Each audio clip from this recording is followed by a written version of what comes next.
blues y hacerlo, yo creo que bastante más crítico. Y ya en ese momento es cuando se convierte, cuando el jazz deja de dejar de ser música popular. En los años 40 con Charlie Parker, y acaba ya en el free jazz de los 60 con John Coltrane y otros, que ya realmente el lenguaje del jazz se convierte en algo bastante más complejo, ¿no?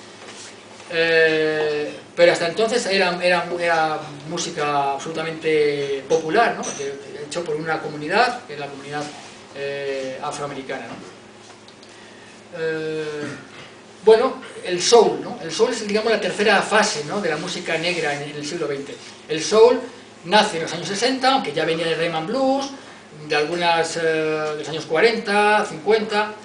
El soul es la banda sonora del Black Power, ¿no?, que todos y todas conocemos, la explosión del poder negro, ¿no? Momentos críticos, yo creo que hay dos momentos muy críticos en Estados Unidos donde el capitalismo puede quebrar. Posteriormente ha habido alguno más, pero en cualquier caso para mí son fundamentales, que es el año 29 con el crack, con la Gran Depresión, ahí con el New Deal de Roosevelt el capitalismo tiembla, bueno, fue una oportunidad perdida que perdimos todas y todos. Y la segunda es cuando el nacionalismo afroamericano plantea claramente una nación negra dentro de Estados Unidos, en el sur de Estados Unidos, ¿no? Es cuando, bueno, aquello empieza a reventar por todos los costados, ¿no? Con la época de Malcolm X, Luther King, que era integracionista, es decir, que él planteaba simplemente que el negro se integrara a la sociedad blanca, eso sí, en situación de igualdad, pero Malcolm X fue más allá. Malcolm X era un nacionalista, acabó siendo un nacionalista musulmán, nacionalista negro, lo tenía todo, y acabó luego ya cerca del socialismo del tercer mundo, ¿no?, cubano, ¿no? Por tanto, Malcolm X tenía todas las papeletas para que lo mataran. Martin Luther King, por desgracia, también, ¿no? Fue anterior a la explosión, a la creación de los Panteras Negras en Estados Unidos, que la historia, pues yo creo que más o menos la conocemos y la conocéis todas. Es decir, bueno, es el momento crítico donde hay una banda sonora que es el soul, ¿no? Es James Brown, es Marvin Gaye, es Curtis Mayfield, son los Impressions, es decir, muchos artistas que trabajaban incluso para lo que yo llamo el capitalismo negro, que eran dos sellos importantes, sobre todo el sello Turner Motown de Berry Gordy, ¿no?, que este fue el que inventó el capitalismo negro en la música, ¿no?, montando la Motown a principios de los años 60 con músicos como Marvin Gaye, sobre todo con las Supremes y otro tipo, ese tipo de grupos de chicas, ¿no?, que todas hemos bailado alguna vez, ¿no? Y la cuarta fase es el hip hop, ¿no? Yo me quedo en Public Enemy porque creo que hasta ahí llego, es decir, Gangsta también hablo un poco, pero creo que no, ir más allá pues era un poco repetir, ¿no? Y es cuando se recupera ese poder negro, pero ya en rimas mucho más peligrosas y mucho más duras, ¿no?, en la calle, ¿no?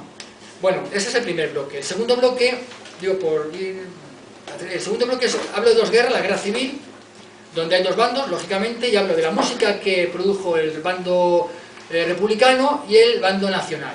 En el bando republicano hay una diferencia, que es que el bando republicano, las canciones eran de un acervo popular, y había fandangos. Sin embargo, el bando nacional, analizando todo el repertorio, la mayoría son letras que hablan del acuartelamiento, de las acampadas, es decir, bastante más rígidas, ¿no? Bueno, ahí están las dos Españas, ¿no? Es decir, no vamos a hablar más, ¿no?, de ese asunto, ¿no? Y también hablo de la Segunda Guerra Mundial, de cómo el nazismo utiliza de una forma brutal a la música, ¿no?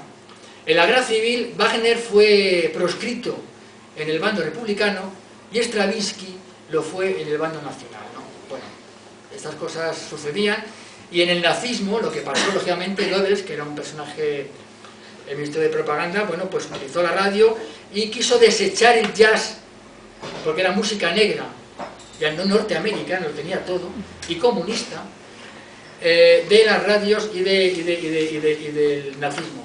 Le fue muy complicado hacerlo.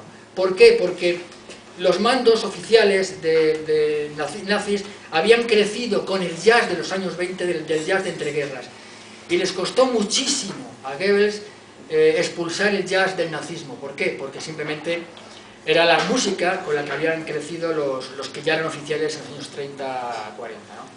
Y ahí hay un capítulo muy interesante que son los chicos del swing, que también supongo que todos conoceréis, que eran chicos muy jóvenes, de clase media, media alta, hijos de los mandos nazis, que su gran pecado era hacer concursos de baile, de swing, y coleccionar discos de jazz, ¿no?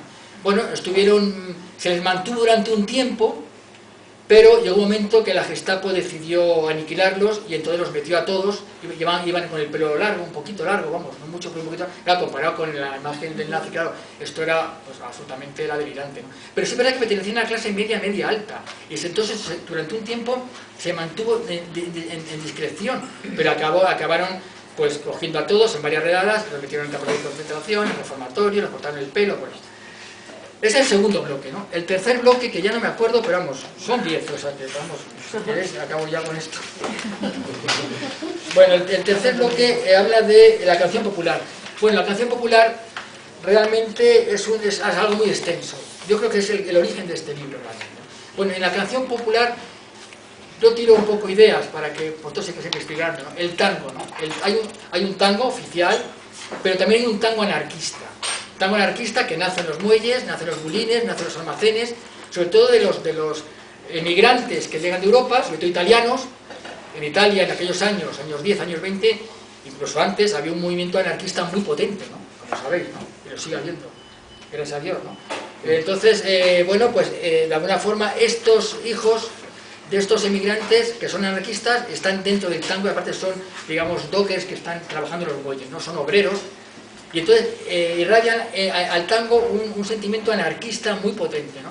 Incluso muchos compositores se acostaban a las 2 o a las 3 de la mañana en la Bohemia y se levantaban a la 1 de la tarde para escribir sobre el trabajo en las fábricas de estos obreros, ¿no? Pero también hablo del flamenco, ¿no? Como antes decía, resignación y fatalidad, que tiene mucho que ver con el blues, ¿no? El flamenco es el grito de un pueblo muy concreto, en una zona geográfica muy concreta, tiene un origen muy concreto, muy estudiado. Fundamentalmente es la voz del pueblo gitano, o gitano andaluz, para decirlo de alguna forma. Y ahí de repente, pues hay entre líneas, hay momentos brillantes. Como sabéis, en el año 22, tanto Manuel de Falla como Lorca crearon el primer concurso de cantejón de Granada. Es decir, hay una reivindicación muy potente, cultural, pero también política. En la guerra civil se calcula que una docena de cantadores flamencos desaparecieron o fueron fusilados.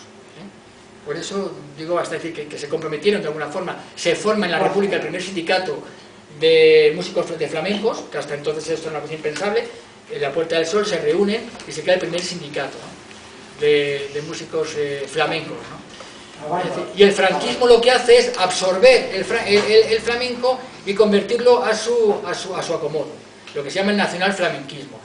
Por tanto, el flamenco durante muchos años, y para las nuevas generaciones, ya una vez salida de transición, ha tenido esa mala fama de casposo, de rancio, pero fue simplemente porque el franquismo se apropió de ese discurso para hacerlo pintoresco, de cara al exterior, ¿no? Y ya en los 70, pues con José Menese, Moreno Galván y demás, en la universidad el flamenco se convierte en un flamenco político paralelo a lo que era la canción de autor de Pablo Guerrero, Paco Ibáñez, Luis Pastor y demás, ¿no? También hablo de dos músicas que a mí me interesan mucho, que es la chanson francesa de Georges Brassens y de Léo Ferré, porque son músicas que surgen de la Segunda Guerra Mundial, del movimiento partisano, ¿no? Y ahí hay mucho de libertario, ¿no? Mucho de... Sabéis que en los años 50 conviven con el existencialismo francés, de Jean-Marc Sartre, de Simone de Beauvoir, es decir, están ahí presentes, de Jacques Prévert, que hace incluso compone algunas canciones, con Georges Brassens, ese anarquista libertario, bueno, personaje único, ¿no? O Léo Ferré, que era un anarquista enamorado de los movimientos anarquistas de la guerra civil de España, ¿no? Y luego también está el nuevo bueno, y esa música acaba en el año 68, en la banda sonora del mayo 68, ¿no? Digamos, ese proceso desde la Segunda Guerra Mundial hasta las barricadas de París del 68, ahí hay una música que va fluyendo con letras poéticas, existencialistas, pero también muy políticas, ¿no?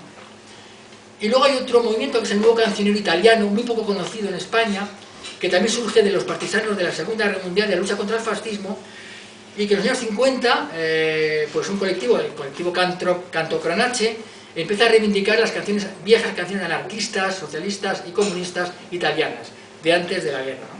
De antes incluso